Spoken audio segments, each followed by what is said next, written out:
사람들이 서로 대화를 하다가 의견이 맞지 않으면 이런 말들을 하죠. 상대방의 입장에서 생각해 보라고. 내 입장이 아니고 상대방의 입장에서 생각해 보라고 이런 말들을 하죠. 뭐 이런 말들은 하지만 실제적으로 이렇게 되기가 참 쉽지 않죠. 항상 내 입장에서 생각하지 상대방에서 입장을 생각을 잘 안 합니다. 우리가 정치인들을 보잖아요. 정치인들이 자신들이 주장하는 게 있어요. 하지만 여야가 바뀌면 옛날에 주장했던 것들을 비판하고 또 옛날에 비판했던 것을 다시 주장하고 하는 그런 거꾸로 되는 그런 상황들을 많이 보잖아요. 그러니까 그 내용보다도 자신의 입장이냐 상대방의 입장이냐 하는 것들을 어떤 상황에 따라서 고려하는 것이 아니라 자기 입장에서만 생각하기 때문에 그렇죠. 그래서 우리가 성경을 보면 이런 역설적인 얘기를 참 많이 합니다. 우리가 더 거꾸로도 한번 생각해보고 반대 입장에서 한번 생각해보는 것을 이야기를 많이 하죠. 산상수훈에 보면 제일 처음에 팔복이 나오잖아요. 거기에 나오는 이야기들은 다 역설입니다. 가난한 자는 복이 있나니 그러죠. 보통 일반적으로는 가난한 자가 복이 있다는 것이 아니라 부자는 복이 있나니 그러잖아요. 하지만 산상수훈에 보면 가난한 자는 복이 있나니 애통하는 자는 복이 있나니 온유한 자는 복이 있나니 의에 줄이고 목마른 자는 복이 있나니 박해를 받는 자는 복이 있나니 뭐 이렇게 얘기하잖아요. 그러니까 일반적으로 알고 있는 것과는 반대로 이야기한단 말이죠. 자, 오늘 본문도 우리가 7장 1절에서 14절의 말씀을 보았는데요. 사실은 끝까지 그런 역설적인 이야기를 합니다. 어떻게 이야기하고 있냐면 제일 처음에 보면 좋은 이름이 좋은 기름보다 낫고, 자, 좋은 이름이라고 하는 것은 사람이 죽으면 뭘 남긴다 그래요? 이름을 남긴다 그러잖아요. 그러니까 그의 명예 이런 것을 이야기하죠. 이것이 기름보다 낫고 그 당시에 기름이 아주 귀하고 또 부의 상징이었기 때문에 내가 가지는 어떤 재산과 이런 것보다도 내 이름이 중요하다. 나의 어떤 이름. 그래서 우리가 이렇게 영업하는 분들 보면 자기의 이름을 걸고 이렇게 사업을 많이 하잖아요. 예? 그러니까 누구누구 뭐 제과점 뭐 이런 식으로 하듯이 이거 이름이 중요하다 하는 것을 이야기합니다. 그 다음에 죽는 날이 출생하는 날보다 나으며, 자, 죽는 것이 나아요? 출생하는 것이 나아요? 사실은 사람이 태어난다는 것은 너무너무 중요하잖아요. 근데 지금은 사람들은 그 생각하는 것과는 좀 다른 각도에서 생각하는 겁니다. 출생하는 것보다 뭐가 낫다고요? 죽는 날이 낫다. 죽는 날이 낫다. 이것은 시작보다 끝이 낫다 하는 말도 되겠죠. 그 다음에 이 초상집에 가는 것이 혼인집에 가는 것보다 낫다. 그러죠. 그래서 이러한 그 이야기들을 참 많이 합니다. 그래서 지혜자와 우매자를 구분해서 얘기할 때 4절에 보면 지혜로운 4절 지혜자의 마음은 초상집에 있으되 우매자의 마음은 혼인집에 있느니라.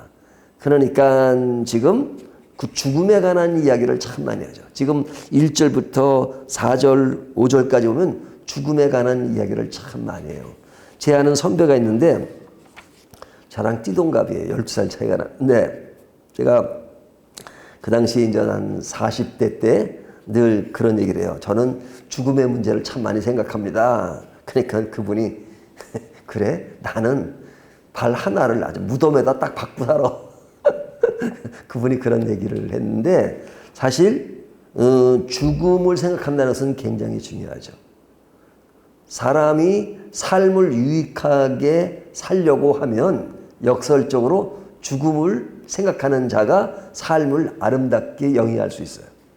그래서 세계적인 그 코미디언, 희극 그 배우들은 사실은 어떤 사람이냐? 진짜 비극을 아는 사람이에요. 비극을 아는 사람이 희극을 말할 수 있어요. 눈물을 아는 자가 웃음을 얘기하고 기쁨을 이야기할 수 있어요. 그러니까 옛날에 그 프랑스의 어떤 공주가 있는데 이 공주가 하는 말이 프랑스 국민이 우리에게 빵을 주시오, 빵을 주시오. 그러니까 이 공주가 하는 말이 우리나라 사람들은 왜 이렇게 빵만 좋아하냐고, 치즈는 안 먹냐고. 이게 뭐예요? 그 사람들의 마음을 헤아리지 못하는 거예요.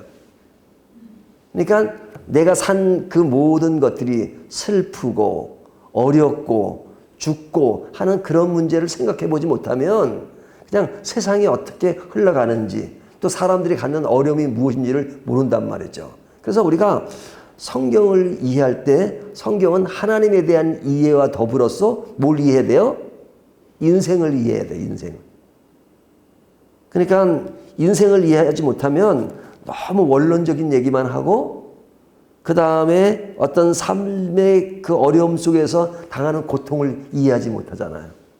그래서 영국 같은 데는요, 목사 안수 줄 때 젊은 나이에 잘 안 줘요. 인생을 이해하도록. 그리고 어떤 지역에서 목사 한 사람을 뽑을 때 그냥 뭐 이력서 보고 또 설교 몇 번 하고 뽑는 것이 아니라 아주 작전을 짜고 그 영국가들은 이렇게 페리시 처치 이렇게 그 지역 교회가 발전됐잖아요. 그러니까 동네 사람들이 이제 그 교인들인 거예요. 그러면 이제 목사 후보자가 오면은 이제 언제 와라. 그리고 며칠 동안, 2주 동안 어떤 집에 머무른다. 그러면 이제 그 사람이 딱 이제 가방을 메고 이제 오잖아요. 동네에 들어오면 그러면 동네 사람들이 다 사실은 교인인 거예요. 그래서 그 사람이 뭐 이런 슈퍼에 가서 뭘 산다고 할 때 다 체크가 되는 거예요. 그리고 이젠 어느 집에 한 2주 정도 있으면서 그 집에서 대하는 태도, 애들을 대하는 태도, 그 다음에 그런 사람의 삶의 모습, 이런 것이 다 체크돼 가지고 뽑는 경우가 있어요. 그건 뭐냐면 성경만 안다고 되는 것이 아니라 뭘 알아야 된다고요? 인생을 알아야 돼요. 인생을. 그러니까 인생을 모르면 그냥 지식만 가지고 얘기하죠.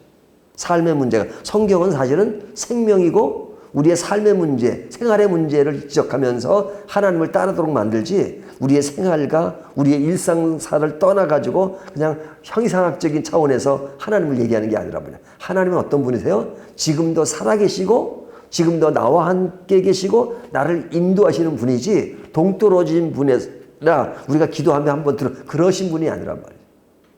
그렇기 때문에 지금 무엇을 생각하라고요? 죽음의 문제를 생각할 줄 알아야 된다. 죽음의 문제.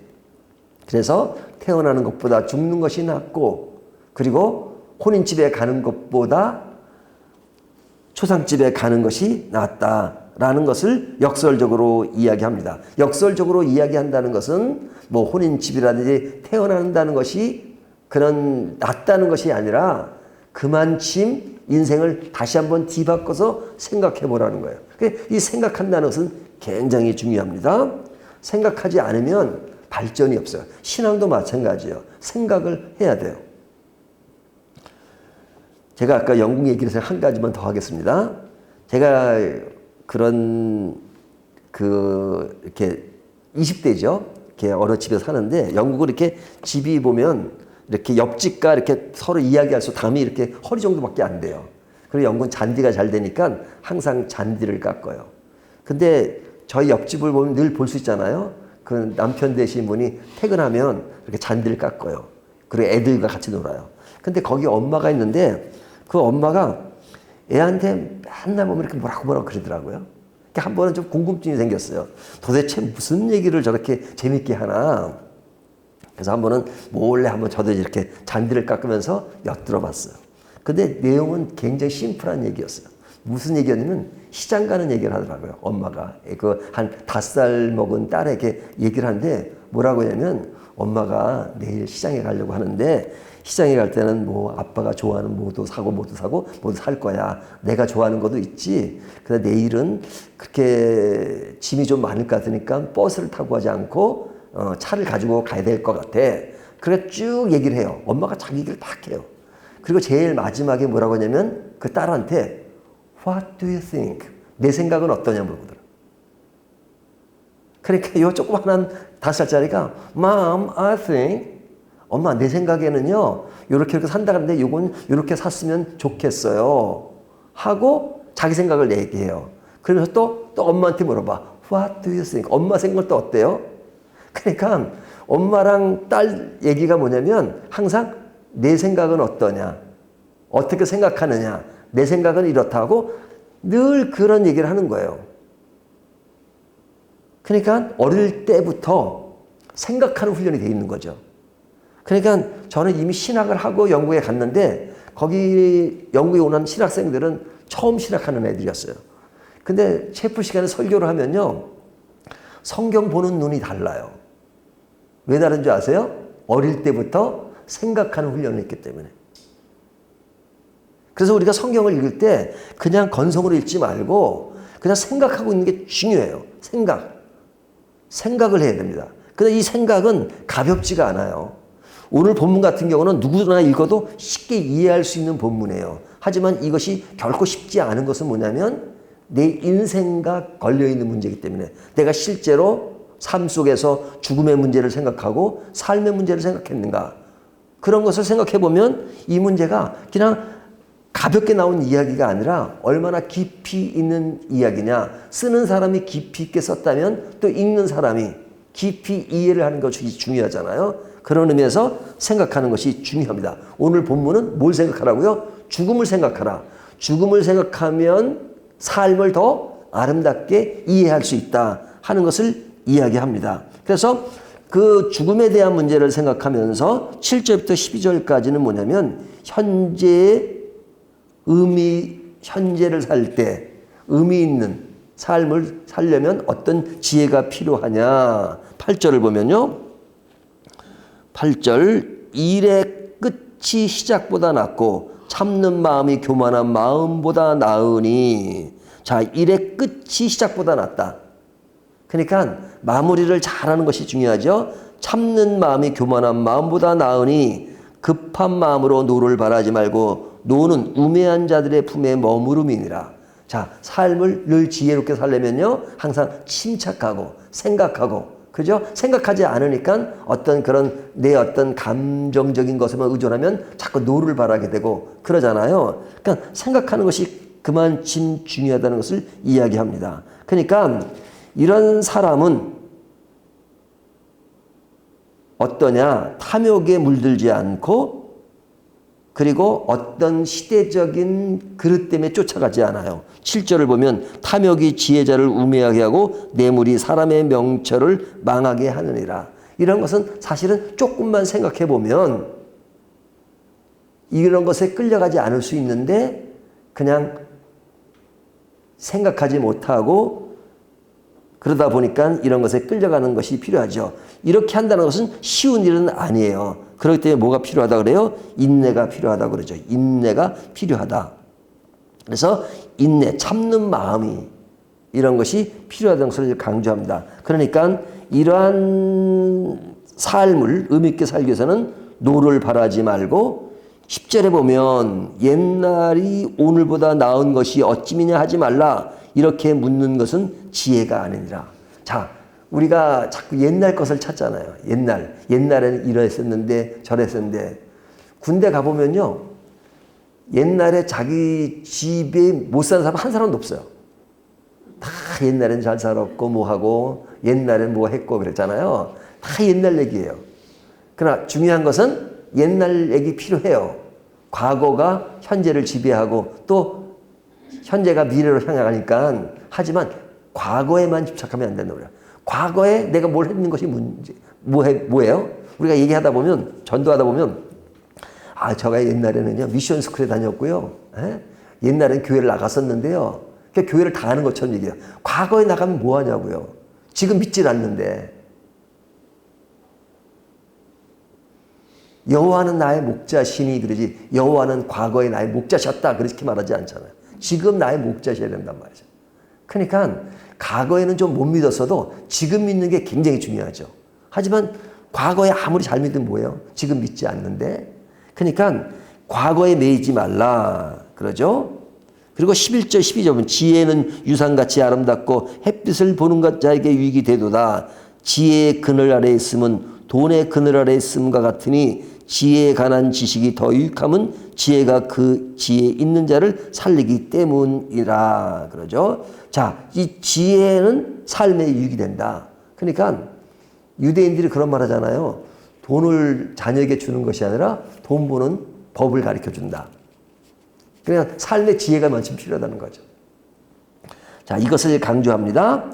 그리고 나서 이제 마지막에 13절 하나님께서 행하시는 일을 보라. 지금 앞에 있는 것들을 쭉 이야기하면서 인생에 대한 이해를 지금 더 생각하기 위해서 이런 말을 하면서 결론부는 뭐라고요?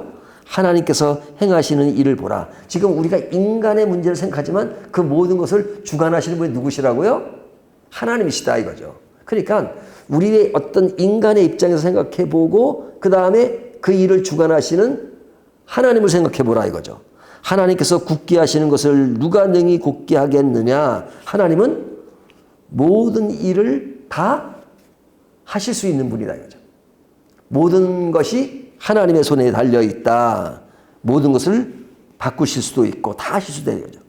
그러니까 하나님 안에서 생각하는 것이 14절 형통한 날에는 기뻐하고 곤고한 날에는 되돌아보라. 이 두 가지를 하나님이 병행하게 하사 사람이 그의 장래일을 능히 헤아려 알지 못하게 하셨느니라. 우리가 슬플 때가 있고 기쁠 때가 있잖아요. 그러면 기쁠 때 또 하나님 주신 기쁨을 만끽하는 것이 중요하죠. 그러니까 또 어려움이 있으면 왜 나에게 어려움이 있었는가 이런 것을 생각하는 것. 생각하는 것이 중요합니다. 생각하면서 내 어떤 하나님이 나를 어떻게 인도해 가시는가. 그래서 제가 이제 신학생들 강의할 때 항상 성경이나 설교를 할 때 세 가지를 강조해요. 하나님의 관점에서 생각하고 인간의 관점에서 생각하고 현실적인 관점에서 생각하라. 이 세 가지가 안 되면요. 그냥 성경의 어떤 깊이를 이해를 못할 때가 있어요. 하나님의 관점에서만 이해하면 본인들이 하나님이 되는 것처럼 생각할 수 있어요. 극단으로 갈 수 있어요. 또 인간의 모습, 인간적으로만 생각하면 그냥 인본주의로 갈 수가 있어요. 그러나 성경은 하나님에 관한 이야기를 하지만 인간의 삶의 문제를 잘 아시기 때문에 인간이 이해할 수 있도록 말씀을 하신단 말이에요. 그러니까 하나님의 관점과 인간의 관점 그리고 우리의 삶의 현장 이 관점 세 가지를 종합적으로 이렇게 입체적으로 생각해보면 이 말씀이요. 항상 그런 기계적인 정답만 주는 게 아니에요. 사실은 기계적인 정답만 이야기한다는 것처럼 쉬운 건 없어요. 하나님이 이렇게 하지 말라고 하신다. 이렇게 하라고 말씀하신다. 이것이 옳다. 이것이 그르다. 이렇게만 성경 이해하는 것은 너무 쉬워요. 하지만 사람들이 뭘 가지고 고민해요? 그런 결론과 정답을 몰라서 고민하는 것이 아니라 정답대로 안 되는 것 가지고 고민하잖아요. 그러면 정답대로 안 되는 것을 고민하는 인간의 모습을 하나님 무시하시느냐? 그런 인간을 아시기 때문에 그런 인간이 인간적으로 풀어야 될 그런 과정을 또 성경은 너무 디테일하게 말씀하세요. 근데 그걸 모르니까 자꾸만 뭉뚱그려서 생각하죠. 그러니까 겨우 생각하는 게 옳다, 그러다, 맞다, 틀리다, 이거다, 저거다만 생각하나요? 너무너무 디테일하게 하나님은 우리의 약한 모습, 나약한 모습, 모자라는 것 다 아세요. 그러니까 그런 인간이 풀어갈 수 있는 과정을 많이 이야기하세요. 그 중에 하나가 늘 생각하라는 거예요. 생각하라는 거예요. 오늘은 좀 거꾸로도 한번 생각해봐라 이거죠. 그러면 우리에게 삶의 유익이 된다. 하나님은 이런 모든 것을 통해서 너희가 기쁨이 있을 때는 기뻐하고 또 슬플 때에 그 슬픔을 생각하면서 하나님이 나를 어떻게 인도해 가시는가 하는 것을 생각해 보면 우리의 삶을 더 유익하게 지탱해 나갈 수 있다. 그리고 그 모든 것이 하나님께 달려 있으니까 늘 하나님께 간구하라. 하나님께 구하라. 그러면 하나님께서 반드시 도울 것이다 하는 것을 오늘 본문이 말씀해 주고 있습니다. 오늘 이 말씀을 가지고 더욱더 힘찬 내일을 향해 가시는 저와 여러분이 되시기를 주님의 이름으로 축원합니다.